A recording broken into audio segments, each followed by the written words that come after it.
नमस्कार दोस्तों, स्वागत है आप सभी का हमारे YouTube चैनल ऐसे क्लासेस पर। तो देखिए, हम जो पढ़ रहे थे वो थे चैप्टर नंबर 3 पॉलिनोमियल। उसके बारे में हमने एक्सरसाइज 3.2 तक सॉल्यूशन कर लिया था। आज हम एक्सरसाइज 3.3 का सॉल्यूशन पढ़ते हैं। इससे पहले यदि आपको क्लास 10th की प्रिपरेशन यदि आपको स्टार्ट करनी है तो प्लीज जल्दी से जल्दी हमारे चैनल को सब्सक्राइब कर दीजिए। यहाँ आपको हर एक्सरसाइज का सॉल्यूशन मिल जाएगा। तो गाइस, जल्दी से जल्दी इसको अपने लोगों में शेयर कीजिए और इसको सब्सक्राइब कर दीजिए। तो देखिए, आज हम पढ़ते हैं एक्सरसाइज 3.3। एक्सरसाइज 3.3 का जो फर्स्ट क्वेश्चन है उसमें आपको ये बताना है कि क्या ये द्विघात समीकरण जो आपको दे रखे हैं, अब ये समीकरण तो है क्योंकि बीच में इक्वल का साइन है, ये बताना है कि क्या ये द्विघात समीकरण है या नहीं है। तो कोई भी इक्वेशन क्वाड्रेटिक कब कहलाती है या द्विघात कब कहलाती है? यदि उसमें जो वेरिएबल की मैक्सिमम पावर हो वो यदि 2 हो तो उसको हम क्वाड्रेटिक इक्वेशन बोलते हैं।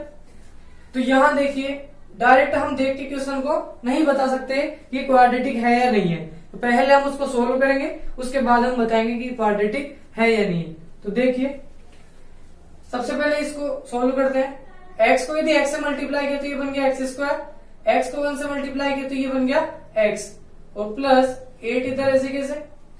यहाँ इनको सोल्व करेंगे तो x प्लस 2 और x माइनस 2 दोनों आपस में सोल्व होंगे।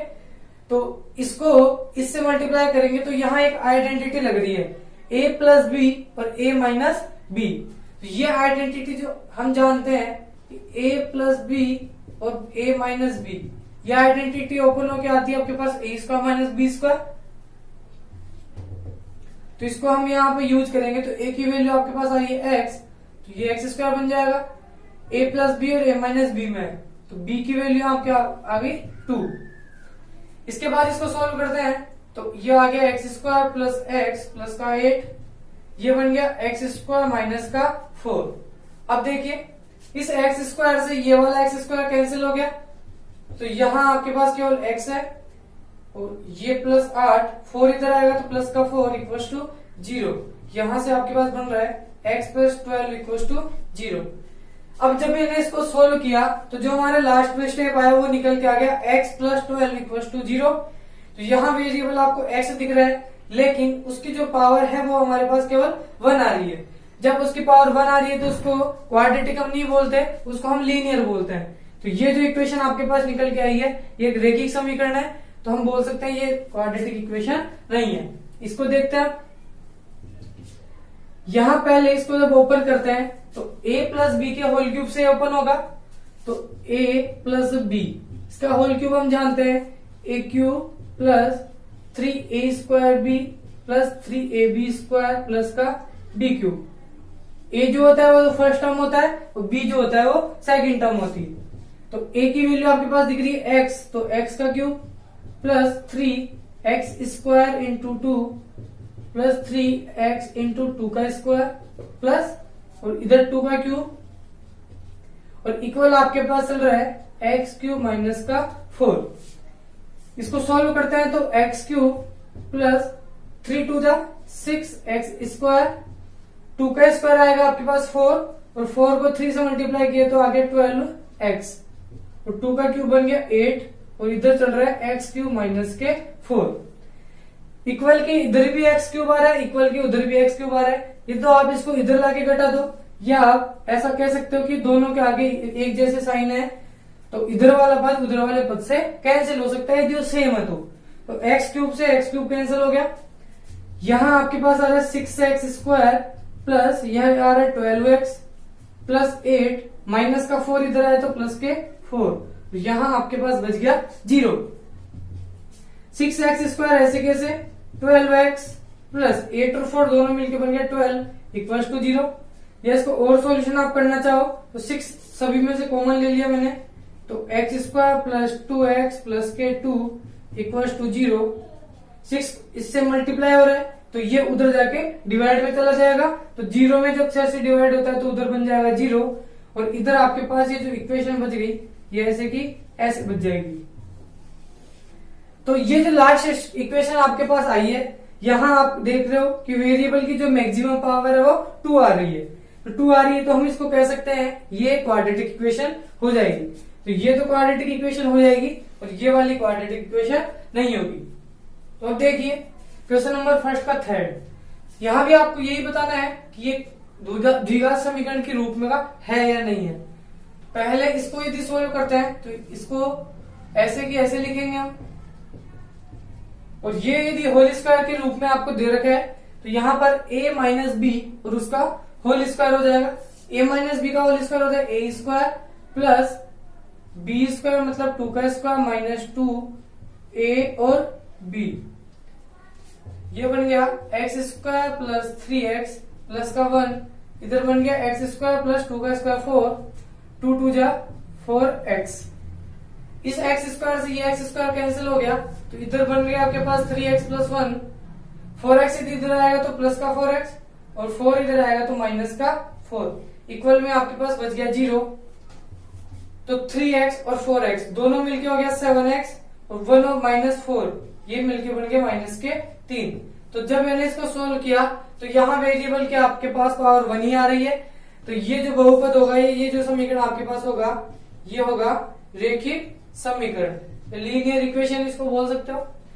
इसको देखिए यहाँ अभी हम देख के नहीं बता सकते द्विघात समीकरण है या नहीं, पहले इसको सोल्व करते हैं। तो इसको सोल्व करने के लिए यहाँ इसका लेसन लेना पड़ेगा। इसका लेस आया x, 1 को x से डिवाइड किया तो x टाइम, x को x से मल्टीप्लाई किया तो x स्क्वायर प्लस x का x में डिवाइड किया 1, 1 को 1 से मल्टीप्लाई किया तो 1 इक्वल्स टू आपके पास चल रहा है x स्क्वायर। तो x स्क्वायर प्लस 1, इसके नीचे कुछ भी नहीं तो इधर 1 लगा सकते हो आप, और इधर इसको करेंगे क्रॉस मल्टीप्लाई, तो 1 को इससे मल्टीप्लाई किया तो ये ऐसे कैसे आ गया, x को जब x स्क्वायर से मल्टीप्लाई किया तो x क्यूब आ गया। या आप इसको ऐसा भी लिख सकते हो कि अब क्यूब वाले को या तो इधर लेके आ जाओ या इसको उधर लेके चले जाओ, तो इसको मैं इधर लेके आऊंगा तो ये बन गया माइनस का x क्यूब, x स्क्वायर इधर पहले प्लस का था और 1 इधर ही था, तो इक्वल में आपके पास बच गया 0। या इसके चिन्ह बदल के आप लिखना चाहो, यदि माइनस इन सभी में से कॉमन लोगे तो ये तो बन गया x क्यूब, ये बन गया माइनस एक्स स्क्वायर, ये माइनस का 1 इक्वल्स टू 0, और जो माइनस आपने कॉमन लिया है वो इधर डिवाइड में चला जाएगा। तो जब मैंने इसको सोल्व किया तो हमारे पास जो मैक्सिमम पावर आ रही है वो आ रही है 3। तो इसलिए हम कह सकते हैं कि ये द्विघात समीकरण नहीं है, ये 3 घात वाला समीकरण है, क्योंकि यहाँ पर जो x की मैक्सिमम पावर है या चर की जो अधिकतम घात है वो आपके पास 3 आ रही है। यहाँ देखिए ये इसके साथ एक कंडीशन और देता है कि x is not equal to 0। इसका मतलब ये है कि x की जो वैल्यू है वो 0 के बराबर नहीं है। तो ऐसा क्यों कहा इसने, इस क्वेश्चन में तो नहीं कहा। तो देखिए जब भी आपके पास कोई वेरिएबल की फॉर्म या कोई भी नंबर आपको बट्टे में दे और उसके हर के अंदर यदि 0 बन रहा हो किसी भी कंडीशन में, तो वो वाली कंडीशन हम अपन नहीं लेते। क्यों? क्योंकि यदि हर के अंदर हमारे पास 0 मिल जाता है तो ऊपर कोई सा भी नंबर हो उसमें यदि आप 0 से डिवाइड करते हो तो आपके पास जो नंबर हमेशा आता है इन्फिनिटिव। ये कोई पर्टिकुलर मैथ में नंबर तो होता नहीं है, तो बहुत संख्याएं जब हम आगे तक चले जाते हैं तो उसको इन्फिनिटिव नाम दे देते हैं। तो ये इसको बोलते हैं हिंदी में अपरिभाषित। तो इसकी कोई परिभाषा अभी तक है ही नहीं, तो इसलिए हमारा क्वेश्चन डिफाइन ही नहीं होगा। तो यहाँ x की वैल्यू यदि मैं 0 के इक्वल लेता हूं तो 1/0 बन जाएगा इन्फिनिटिव। तो इन्फिनिटिव के केस में यह क्वेश्चन डिफाइन ही नहीं होगा, तो इसलिए यहाँ पर x 0 नहीं लेते हैं। तो देखिए अब बढ़ते हैं क्वेश्चन नंबर 2 एक्सरसाइज 3.3 का। तो यहाँ आपको गुणनखंड विधि के द्वारा इन सभी द्विघात समीकरणों को हल करना है। तो हमारी जो द्विघात समीकरण होती है वो ax square plus bx plus c equals to 0, इस फॉर्म में आपके पास एक द्विघात समीकरण होती है या क्वाड्रेटिक इक्वेशन होती है। इसको सोल्व किस तरीके से करते हैं, तो देखिए सबसे पहले यदि क्वेश्चन आपका इस फॉर्म में नहीं है तो पहले उसको इस तरीके से बनाएंगे, उसके बाद उसके गुणनखंड करेंगे। तो गुणनखंड विधि के द्वारा हमारे को इसको इसके शून्य के निकालने, या आप बोल सकते हो इसके मूल निकालने, या आप बोल सकते हो यहाँ x की वैल्यू निकालनी है। तो जब हमारा समीकरण 2 घात वाला है तो हम ये कह सकते हैं कि इसमें जो चर की वैल्यू आएगी वो आपके पास 2 आएगी। तो देखिए कैसे सोल्व करते हैं। ये मेथड हमने छोटी क्लासों में भी पढ़ लिया था। तो सबसे पहले ये देखते हैं कि एक्स स्क्वायर का जो कोफिशिएंट है वो यूनिट होना चाहिए, इकाई होना चाहिए। यदि नहीं है तो ये कितना है, 2 आपके पास आ रहा है, तो इस 2 को आपको किससे मल्टीप्लाई करना है, 3 से। तो ये 2x स्क्वायर इससे मल्टीप्लाई हुआ तो आपके पास स्टेप बन गई 6x स्क्वायर। अब ये x वाली टर्म तो आप छोड़ दो, कांस्टेंट टर्म की हम बात करते हैं, क्योंकि हम जो पदों को तोड़ के बढ़ाते हैं और x को तो तोड़ते नहीं है, केवल उसके साथ जो कांस्टेंट आ रहा है उसी को तोड़ना पड़ता है। तो 6 बन गया आपके पास, और बीच में आपके पास टुकड़ा आ रहा है -5। तो बीच वाला नंबर तो आपको इस तरीके से देखना है। अब पहले आपको क्या लेने होंगे, कोई भी 2 नंबर लेने होंगे, जिनको यदि मैं मल्टीप्लाई करता हूं तो ये आना चाहिए, इसको हम AC बोल सकते हैं। और यदि उन दोनों को मैं ऐड करूं या सब्ट्रैक्ट करूं तो हमारे पास बीच वाला नंबर आना चाहिए, जो कितना आ रहा है यहाँ पर -5। तो ऐसे 2 नंबर लो जिनको मल्टीप्लाई करने पर तो 6 है और ऐड और सब्ट्रैक्ट करने पर -5 है। इनके ये जो चिन्ह है ये भी सेटिस्फाई होने चाहिए। तो देखिए इसके लिए क्या करते हैं, जो नंबर आपको गुना करने पर चाहिए उसके टुकड़े कर सकते हो आप। तो गुणा करने पर हमारे पास 3 नहीं चाहिए, 3 2 जा 6 चाहिए। तो 6 के जो टुकड़े हैं 6 और 1 भी होता है। 6 को 1 से मल्टीप्लाई किया तो 6, यदि 3 को 2 से मल्टीप्लाई किया तो भी हमारे पास आता है 6। ये केवल 2 ही तरीके से हमारे पास प्राप्त होगा।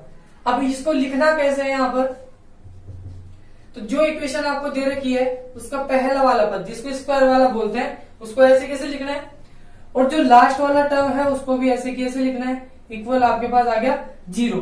तो फिर तोड़ना किसको है, केवल मिडल वाले टर्म को, या x के साथ जो आपके पास नंबर आ रहा है उस x वाले पद को आपको तोड़ के लिखना होता है। और तोड़ के इस तरीके से लिखना होता है कि हमारा जो इक्वेशन है वो संतुष्ट हो। और संतुष्ट इस यहां से हम उसको करवाते हैं। तो 6 के इस तरीके से फैक्टर लो, 6 1 से मल्टीप्लाई किया तो 6 मिल रहा है। क्या 6 और 1 को ऐड करने पे 5 मिल रहा है क्या, तो 6 और 1 बन गया 7, नहीं मिल रहा। 6 को 1 में सब्ट्रैक्ट किया तो ये बन गया 5, लेकिन हमारे को 5 चाहिए प्लस का, वो सॉरी माइनस का, और गुणा करने पे जो नंबर चाहिए वो चाहिए हमारे को प्लस का। तो देखिए यदि मैं इसको माइनस का लेता हूं तो ये दोनों गुणा होके आपके पास आ जाएंगे -6, जो कि हमारे को नहीं चाहिए। यदि मैं दोनों को माइनस लेता हूं तो फिर इनको जोड़ने पर ये आपके पास बन जाता है -7, तो वो भी यहां से सेटिस्फाई नहीं हो रहा। तो ये वाला फैक्टर तो आपका वेरी नहीं कर रहा। अब इसके लिए देखते हैं, 3 को 2 से मल्टीप्लाई किया तो 6 आ गया। इसको माइनस का लेता हूं, ये प्लस का रहेगा तो ये -6 बनता है। यदि इसको प्लस का लू, इसको माइनस का लू तो -6 बन रहा है।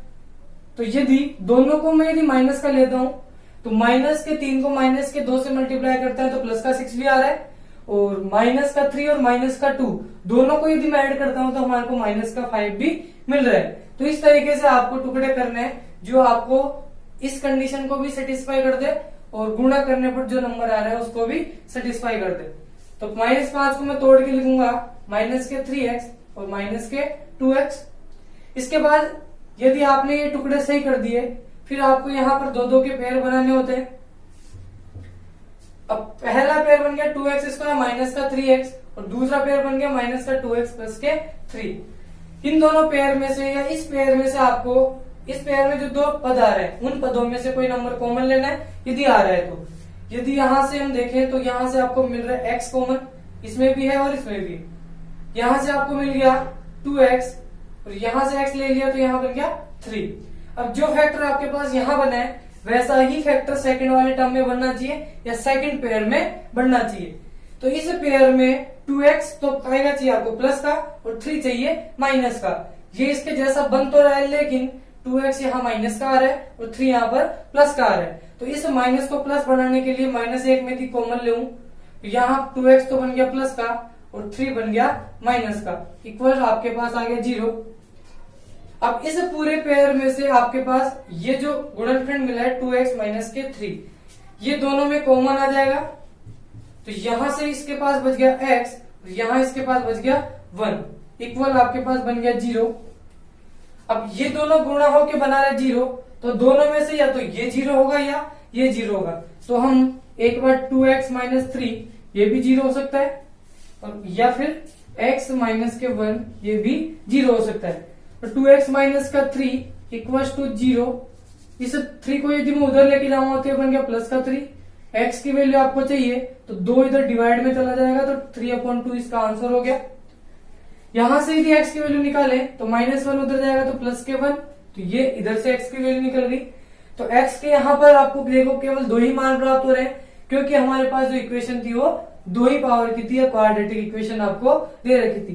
तो ये जो 2 x के मान है ये इसको बोल सकते हो, इसके शून्य को बोल सकते हो, इसको मूल भी इसके बोल सकते हो। तो इस तरीके से गुणनखंड विधि के द्वारा प्रश्नों को सोल्व किया जाता है। देखिए क्वेश्चन नंबर सेकंड पार्ट, यहां आपको एक द्विघात समीकरण दे रखी है और इसको गुणनखंड विधि के द्वारा हल करना है। तो कैसे सोल्व करेंगे, पहले इसका जो गुणनखंड है, इसका जो कोफिशिएंट है उसको हम अचर पद से गुणा करते हैं। 9 को इस माइनस के 2 से गुणा किया तो यहां बन रहा है आपके पास माइनस के 18। तो आपको ऐसे दो नंबर ढूंढने हैं जिनको गुणा करने पर तो आ जाए आपके पास माइनस के 18, और यदि मैं उन दोनों को जोड़ू या घटाऊं तो आपके पास बीच वाला टर्म बनना चाहिए माइनस के 3। तो ये दो नंबर मैंने ले लिए 6 और 3, क्योंकि 6 और 3 को यदि गुणा करते हैं तो 18 भी मिल जाएगा, और 6 में से 3 घटा तो आपके पास 3 भी मिल जाएगा। लेकिन अब इनको प्लस का लेना है या माइनस का, या आपको यहां से डिसाइड करना है। यदि मैं इसको माइनस का लेता हूं, इसको प्लस का लेता हूं, तो आपके पास माइनस का 18 भी मिल रहा है, और दोनों को जोड़ेंगे तो ये माइनस का 3 भी मिल रहा है। तो इसके जो दो टुकड़े आपके पास बन गए वो हो गया 9x² माइनस 3x को केवल तोड़ के लिखना होता है, बाकी दोनों को ऐसे कैसे लिखते हैं। 3x को मैंने लिख दिया माइनस का 6x प्लस का 3, और इसके साथ भी आ गया x, और माइनस का 2 इक्वल टू 0। तो ये काम आप अपने रफ में कर सकते हो, ये केवल समझाने के लिए मैंने बताया। अब एक जोड़ा ये यहां से बन गया और एक जोड़ा यहां से बन गया। इस पेयर में से यहां से आपके पास कॉमन आ रहा है एक तो x, अब 3 का डिवाइड 9 में भी होता है और 6 में भी होता है, तो 3 भी यहां से कॉमन आ जाएगा, तो 3x भी कॉमन आ गया। 3x का डिवाइड 9x में किया तो यहां से बन गया 3x, यहां डिवाइड हुआ 2 टाइम, प्लस मैंने बताया था कि इस पेयर में जो फैक्टर बन रहा है वैसा ही फैक्टर यहां भी बनना चाहिए। तो यहां से आप यदि 1 कॉमन लेते हो तो यहां भी बन गया 3x माइनस का 2 इक्वल टू 0। इस पूरे पेयर में से यहां से कॉमन आ गया आपके पास 3x माइनस का 2, और यहां आपके पास बच गया 3x, और इसके बाहर बच गया प्लस का 1 इक्वल टू 0। तो हर एक कंडीशन में यहां 3x माइनस 2 इक्वल टू 0 होगा, और यहां 3x प्लस 1 इक्वल टू 0 होगा। यदि इस 2 को मैं उधर लेके जाऊंगा तो ये बन गया प्लस का 2, x की वैल्यू यहां से निकल के आ गई 2/3, 3 जो है इधर डिवाइड हो जाएगा, यहां से 3x, x 1 उधर चला गया तो माइनस का 1, x की वैल्यू निकालोगे तो माइनस के 1/3। तो यहां से भी x के आपको दो ही मान प्राप्त हो रहे हैं, एक तो 2/3 और एक आ रहा है माइनस के 1/3। नेक्स्ट क्वेश्चन देखते हैं। मैंने बताया था इसका कोएफिशिएंट यदि 1 हो तो आपको उससे गुणा करने की जरूरत नहीं है। यदि इसका गुणांक आपके पास कुछ दे रखा हो तो पहले उसको अचर पद से गुणा करते हैं। तो √3 आपके पास गुणा होगा 7√3 से, तो 7√3 को मैं यदि √3 से गुणा करता हूं तो यहां आपके पास नंबर निकल के आता है 21। तो आपको इस 21 के इस तरीके से टुकड़े करने हैं कि हमारे को मल्टीप्लाई करने पे तो आए आपके पास 21, और जोड़ने या घटाने पे आपको मिले 10। तो 21 के टुकड़े यदि आप करते हो तो इसके फैक्टर होते हैं 7 मल्टीप्लाई बाई 3। अब 7 यदि प्लस का लोगे, 3 प्लस का लोगे तो आपको प्लस का 21 भी मिल जाएगा, और दोनों को ऐड करते हो तो प्लस का 10 भी मिल जाएगा। तो यहां से देखिए √3x² प्लस यहां 10x को आप यहां से तोड़ के लिखोगे 3x प्लस का 7x, या आप 7x पहले भी लिख सकते हो, उससे यहां पर कोई फर्क नहीं पड़ता है, प्लस 7√3 इक्वल टू 0। फिर आपको यहां से दो के पेयर बनाने होते हैं। अब इस पेयर में से आपके पास कॉमन आ रहा है x, और इसके साथ एक नंबर और कॉमन आ रहा है, वो आ रहा है रूट में 3। यहां 3 रूट पे लग रहा है और यहां रूट बिना रूट वाला 3 है, तो बिना रूट वाले 3 को आप लिख सकते हो √3 इंटू √3। तो यहां जो इस 3 को है वो इस तरीके से आप लिख सकते हो। तो यहां से यदि एक √3 बाहर चला गया तो यहां आपके पास बच जाएगा एक √3, यहां से तो बच गया x, और यहां से बच गया एक √3, क्योंकि इसमें से एक √3 बाहर आ जाएगा। आप इसको वापस मल्टीप्लाई करके देख सकते हो, वापस आपको यही वाली स्टेप मिलनी चाहिए। प्लस इन दोनों में से कॉमन आ गया 7, और यहां आपके पास बन गया 1, और यहां से बच गया √3। यदि ये दोनों पेयर कॉमन नहीं है, या ये जो गुणनखंड है वो आपके पास एक जैसे नहीं आ रहे, तो समझ लेना आपका क्वेश्चन कहीं गलत हो गया। यहां से कॉमन आ गया आपके पास x प्लस √3, यहां से कॉमन आ गया √3x प्लस का 7 इक्वल टू 0। अब एक टाइम पर x प्लस √3 ये 0 होगा, और एक टाइम पर √3x प्लस का 7 इक्वल टू 0 होगा। यहां से x की वैल्यू आ गई, ये √3 उधर जाएगा तो माइनस के √3। यहां से यदि मैं x की वैल्यू निकालता हूं, 7 उधर गया तो माइनस का 7, x की वैल्यू यहां से निकल के आ गई -7/√3। यहां से भी आपको x के दो मान मिल चुके हैं, ये मान आ रहा है x इक्वल टू माइनस का √3, ये आ रहा है x इक्वल टू माइनस के 7/√3। तो देखिए क्वेश्चन नंबर 2 का जो फोर्थ पार्ट है, यहां आपको दे रखा है x² माइनस 8x प्लस का 16 इक्वल टू 0। आपको यहां पर ऐसे दो नंबर लेने हैं जिनको मल्टीप्लाई करने पे तो आए माइनस प्लस का 16 और ऐड करने पर या सब्ट्रैक्ट करने पर आपको मिले माइनस का 8। तो 16 में यदि मैं दो इसके फैक्टर करूं तो एक होता है 8 टू 16 और एक होता है 4 4 16 और एक होता है 16 1 16। वो आपके पास यहां से बिल्कुल भी नहीं बनेगा। 8 और 2 को सब्ट्रैक्ट किया तो यहाँ बन गया 6 सॉरी 8 और 2 को ऐड किया तो यहाँ बन गया 10। ना तो यहाँ 6 मिल रहा ना यहाँ 10 मिल रहा, तो इसको तो हटा दो। 4 को 4 से मल्टीप्लाई किया 16 तो मिलेगा ही मिलेगा। 4 को 4 में ऐड किया तो 8 मिल रहा है, तो ये वाला फैक्टर आपको सेटिस्फाई कर सकता है। तो यहां से इसके यदि आप फैक्टर करते हो तो ये बन गया माइनस का 4x और माइनस का 4x प्लस का 16 इक्वल टू 0। दोनों को माइनस इसलिए लिया क्योंकि दोनों को ऐड करने पर आपको माइनस का 8 चाहिए था। इन दोनों में से कॉमन आ गया x, तो यहाँ बन गया x माइनस 4। यहां से माइनस का 4 यदि कॉमन लेते हो तो ये बन गया x माइनस का 4 इक्वल टू 0। इस पे फैक्टर में से भी x माइनस 4 कॉमन, यहां से भी बच गया x माइनस 4 इक्वल टू 0। तो यहाँ पे दोनों फैक्टर एक जैसे दिख रहे हैं, तो आप इसको बोल सकते हो x माइनस 4 इक्वल टू 0। यहां से भी x माइनस 4 इक्वल टू 0। ये 0 के बराबर होगा तो x की वैल्यू यहां से आएगी प्लस का 4। ये यदि 0 के बराबर होगा तो x की वैल्यू यहां से भी आपको मिलेगी प्लस के 4। तो देखिए अब हम पढ़ते हैं क्वेश्चन नंबर 2 का फिफ्थ वाला पार्ट। यहाँ आपको जो क्वेश्चन दे रखा है 1/x-2 plus 2/x-1 equal to 6/x दे रखा है, जहां पर जो x की वैल्यू है वो आपको 1 और 2 आपके पास नहीं आनी चाहिए। उसका कारण क्या है कि x की वैल्यू यदि आप 1 ले लोगे या आपका जो शून्य निकल के 1 आएगा, 1 यहाँ रखने पर इसको क्या बना देगा, इसके हर को 0 बना देगा और 0 का किसी नंबर में यदि डिवाइड होता है तो वो बन जाता है इन्फिनिटिव। इसी तरीके से आप 2 भी आपके पास आ जाएगा, 2 की वैल्यू यहाँ रखने से ये बन जाता है 0 और किसी भी नंबर में यदि 0 से डिवाइड करते हो तो उसकी वैल्यू भी वहां से निकल के आती है इन्फिनिटिव। देखिए इसको फिर कैसे सोल्व करना है। तो गुणनखंड विधि से आपको यदि प्रश्न को सोल्व करना है तो पहले आपको क्या करना होगा, उसको ax² plus bx plus c form में लाना होगा या द्विघात समीकरण का जो मानक रूप है उस तरीके से आपको लेना होगा। तो अभी आपका क्वेश्चन गुणनखंड विधि से सोल्व नहीं हो सकता, पहले उसको उस रूप में आपको बनाना होगा। तो कैसे बनाएंगे, इन दोनों को क्या ले लिया, सबसे पहले लैसे ले लिया। इन दोनों का लैसे आ गया आपके पास x-2 और x-1, दोनों फैक्टर अलग अलग है तो गुणा होके एक ही उसका लैसा आ जाता है। अब x-2 का डिवाइड इस पूरे एलसीएम में देते हैं तो यहां से एक फैक्टर बच गया x-1। वो x-1 इस 1 से यदि मल्टीप्लाई होगा तो आपके पास बच गया x-1, फिर प्लस का साइन था तो प्लस आ गया। x-1 का इस पूरे में डिवाइड किया तो x-1 कैंसिल, केवल x-2 बच गया। ये x-2 इस 2 से यदि मल्टीप्लाई हुआ तो 2 ब्रैकेट x-2 आ गया